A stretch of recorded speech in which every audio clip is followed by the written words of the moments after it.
Ceci est de Vienne.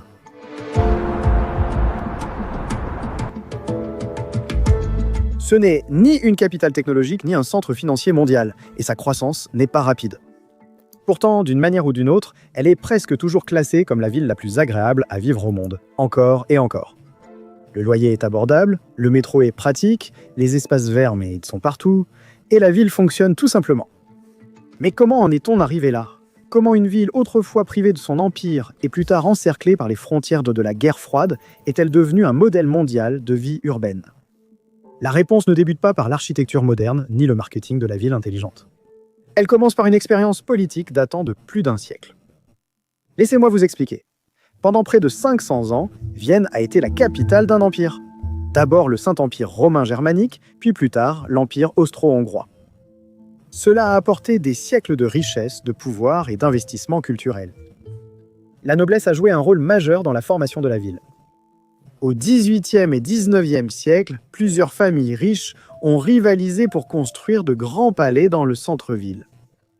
Beaucoup de ces bâtiments subsistent aujourd'hui, transformés en musées, bureaux ou boutiques de luxe. En 1857, l'empereur François-Joseph a ordonné un projet ambitieux. Il a fait démolir les remparts médiévaux de Vienne. À cette époque, ils étaient militairement inutiles et empêchaient toute expansion radiale. La ville a construit quelque chose de totalement nouveau à leur place. Un large boulevard circulaire appelé la Ringstraße. L'idée était de mettre en valeur la modernisation et la puissance politique de l'Empire austro-hongrois. Le long de la Ringstraße, ils ont érigé des bâtiments monumentaux au style varié. Il y avait l'Opéra d'État et le Parlement, l'Université de Vienne et le Musée des Beaux-Arts. C'était l'un des plus grands projets urbains d'Europe. La plupart de ces bâtiments existent encore aujourd'hui.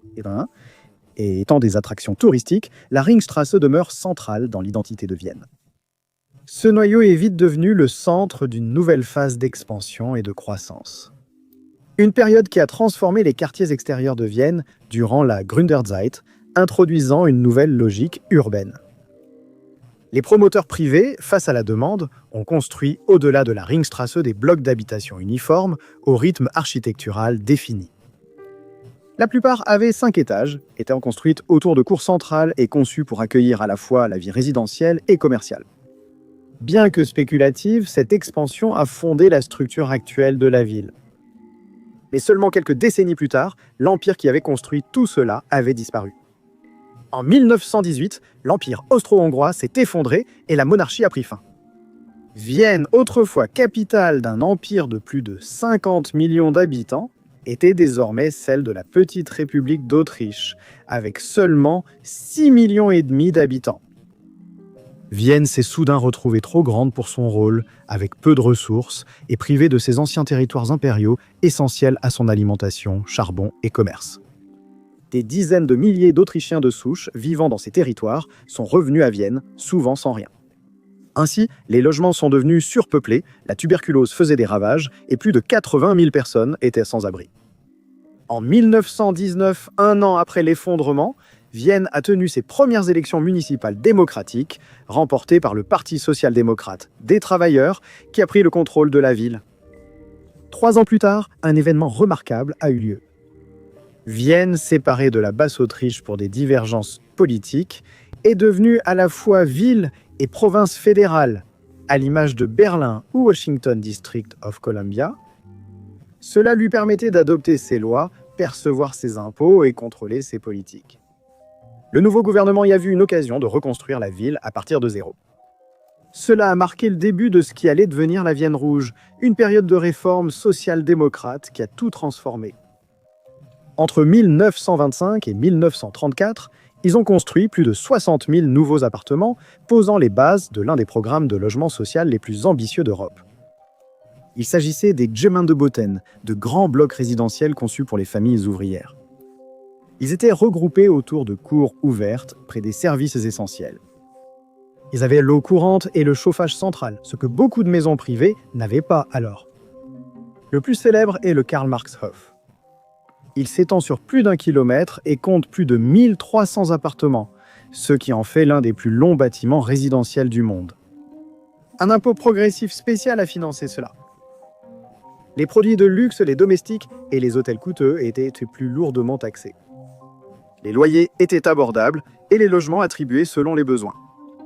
Les familles nombreuses et les personnes âgées étaient prioritaires.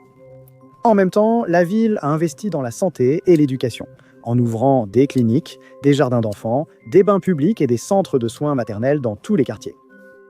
L'impact s'est rapidement propagé. Entre 1923 et 1925, la mortalité infantile a chuté de 40%. Pour la première fois, un logement stable et la santé publique étaient accessibles à tous. Malheureusement, toutes les bonnes choses ont une fin. Alors que Vienne s'améliorer, l'Autriche entière se désagrégeait. Les sociodémocrates n'ont jamais contrôlé le gouvernement national.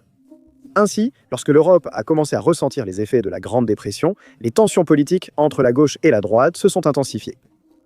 Le chancelier Engelbert Dollfuss a suspendu le Parlement en 1933 et gouverné en dictateur, mettant fin à la Vienne rouge en 1934.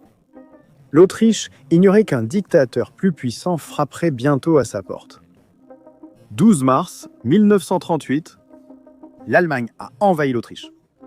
Dès le lendemain, elle a été officiellement annexée lors de ce qu'on appelle l'Anschluss. Vienne a immédiatement perdu son autonomie avant d'être agrandie pour devenir le Grand Vienne, ce qui en a fait la plus grande ville d'Allemagne en superficie. Évidemment, tout ce qui s'est passé pendant cette période en Autriche, et en réalité dans toute l'Europe, a été une tragédie. Cependant, Vienne a eu de la chance en fin de guerre. Elle n'a pas été rasée comme Dresde ou Hambourg, ni bombardée par le feu comme Tokyo ou Londres. Vienne, bien qu'elle ait été le théâtre de violents affrontements, a été épargnée du niveau de destruction qu'ont connu de nombreuses autres villes européennes. La plupart des immeubles du XIXe siècle, la Ringstrasse et la structure urbaine inspirée de la Vienne rouge ont été préservés. Mais la guerre a laissé une autre cicatrice. Après la guerre, Vienne s'est trouvée dans une situation inhabituelle. La ville était divisée entre 4 puissances étrangères, les États-Unis, le Royaume-Uni, la France et l'Union soviétique. Contrairement à Berlin, elle n'était pas séparée par un mur.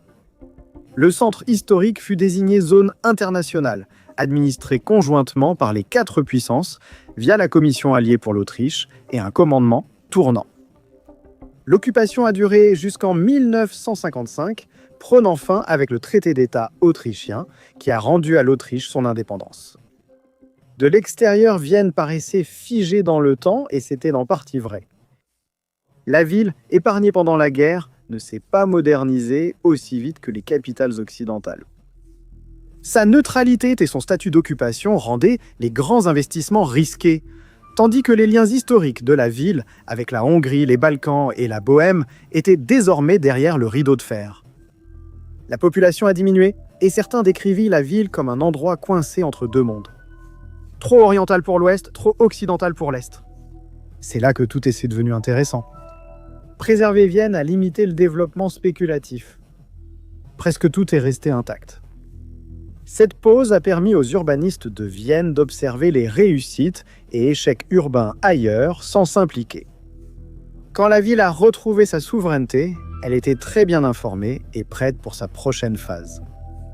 Les années 60 ont été une décennie de transition pour Vienne, où la ville a commencé à s'étendre vers l'extérieur avec de grands ensembles résidentiels comme Kreuzfeld-Siedlung, a jeté les bases de son futur réseau de métro et s'est préparé à son rôle de centre diplomatique avec l'Organisation des Nations Unies.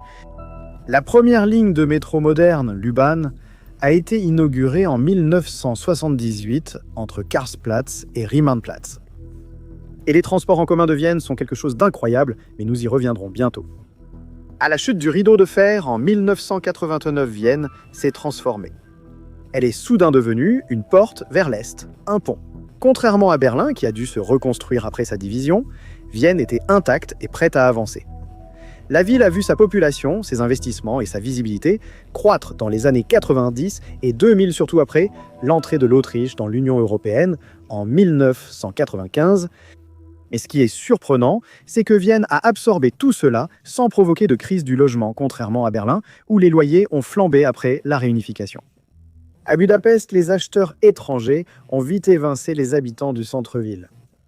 Vienne a pu agir ainsi grâce aux infrastructures déjà construites, surtout issues du parc immobilier de la Vienne rouge. Aujourd'hui, plus de 60% des habitants vivent dans un logement municipal ou subventionné à Vienne. des logements de bonne qualité. La demande est possible si le revenu ne dépasse pas 70 000 € pour une personne seule et 105 000 € pour un couple, garantissant que seuls ceux dans le besoin en bénéficient. Cela permet aussi à ces immeubles d'accueillir des communautés à revenus mixtes, car limiter aux faibles revenus entraîne souvent des quartiers sous-financés, stigmatisés et plus criminels. Il y a une raison pour laquelle Vienne est l'une des villes les plus sûres d'Europe. Au centre du système moderne se trouve le fonds d'acquisition de terrain, appelé Wohnfondswien en allemand. C'est peut-être l'un des outils les plus puissants dont dispose Vienne. Depuis les années 1980, la ville acquiert et réserve activement des terrains comme champs en jachère, voies de ferrée abandonnées et anciens terrains d'hôpitaux.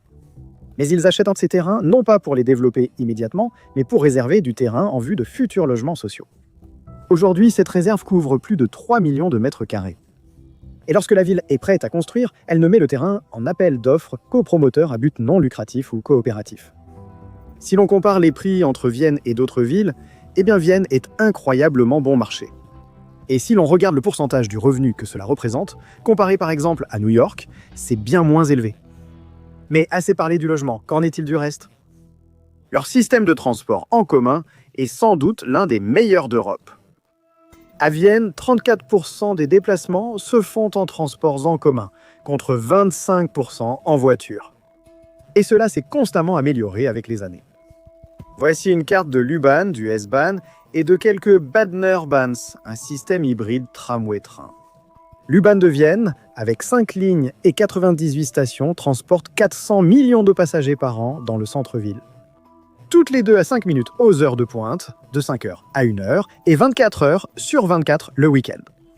Le S-Bahn, qui complète le réseau avec des services de banlieue vers et à travers Vienne, compte 10 lignes et 181 stations, dont 52 à Vienne, transportant 300 000 personnes par jour. La Badnerbahn, comme je l'ai dit, est en quelque sorte un hybride entre un train et un tramway.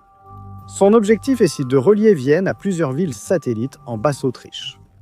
Mais en même temps, une fois dans la ville, elle fonctionne davantage comme un tramway que comme autre chose. Elle compte un nombre relativement faible de passagers quotidiens, soit 35 000 personnes. Cependant, même si elle fonctionne comme un tramway en ville, ce n'est pas le vrai service de tramway de Vienne. Ça, c'est encore autre chose et c'est bien plus imposant. Carte du réseau de tramway de Vienne, c'est énorme et comble surtout les zones non desservies par le U-Bahn. Elles sont tracées pour croiser le U-Bahn, le S-Bahn et les lignes de bus.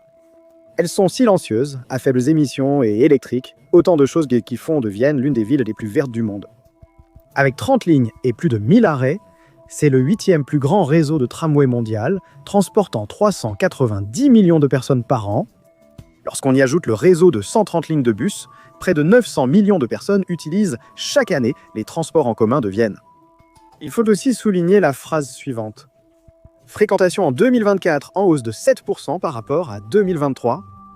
C'est énorme car cela veut dire que des millions de personnes en plus l'utilisent chaque année. Où que vous soyez à Vienne, vous n'êtes presque jamais à plus de 5 minutes d'un moyen de transport en commun dans la ville. Quel est le vrai coût de ce service? C'est là que ça devient fou. Dans certaines villes d'Allemagne et d'Autriche, y compris Vienne, ils ont quelque chose qu'on appelle le ticket 365 €, qui, comme vous pouvez le deviner, est un abonnement annuel pour utiliser tous les transports en commun, autant que vous le souhaitez pour 365 €, soit essentiellement 1 € par jour. Ou vous pouvez simplement payer 8 € pour un ticket journalier ou 2,80 € pour un ticket simple. C'est l'un des transports en commun les moins chers d'Europe, vu le prestige de cette ville. Ensuite, la nature à Vienne. Les espaces verts et milieux naturels influencent largement le bien-être mental et physique de la population. Vienne excelle aussi ici. Elle a déjà été élue ville la plus verte du monde, avec environ la moitié de sa superficie en espaces verts. Une grande partie du parc national Donauauen, la Lobau, se trouve à l'intérieur des limites de la ville. Avec une partie de la forêt viennoise en périphérie, la capitale possède sa réserve de biosphère reconnue par l'Organisation des Nations Unies pour l'éducation, la science et la culture. Très peu de grandes villes en ont. Enfin, il faut parler de la propreté de Vienne, surtout avec des villes comme Paris. Pas d'offense, Paris. Vienne est la propreté de Tokyo. La ville entretient plus de 21 000 poubelles et plus de 1200 cendriers dédiés. Les habitants peuvent signaler les déchets ou les dépôts illégaux via une application de la ville, et toute personne prise en flagrant délit d'abandon de déchets risque une amende de 36 €. Et ces amendes ne sont pas seulement symboliques. Vienne possède ses propres brigades de propreté, regroupant plus de 600 employés municipaux et agents chargés de l'ordre public. MA48, le service central de gestion des déchets de la ville, opère sur plus de 120 sites et gère un système de collecte et de recyclage très efficace. Alors que dans de nombreuses villes, comme Bruxelles par exemple, il existe 20 administrations différentes chargées de la propreté, dont la principale fonctionne également très mal. C'est pour toutes ces raisons que Vienne est incroyablement bien gérée, même si en 2025, Copenhague a mis fin à sa série en étant élue la ville la plus agréable à vivre. Alors, qui sait ce que l'avenir leur réserve selon ces classements arbitraires? Merci d'avoir regardé.